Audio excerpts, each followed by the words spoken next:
बलूचिस्तान के मुत्तहिद अजला एक बार फिर कांगो वायरस की लपेट में आ गए हैं, जहां वायरस के नतीजे में खवातीन और बच्चों समेत 6 अफराद जाँ बहक हो चुके हैं।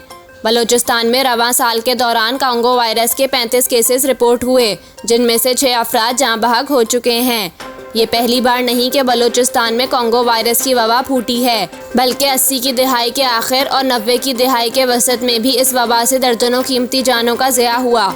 सूबाई हुकूमत की इस वायरस के फैलाव और रोकथाम के हवाले से दिलचस्पी का अंदाज़ा इस बात से लगाया जा सकता है कि सूबे में 4 दहाइयों से कोई रिसर्च सेल ही कायम ना हो सका।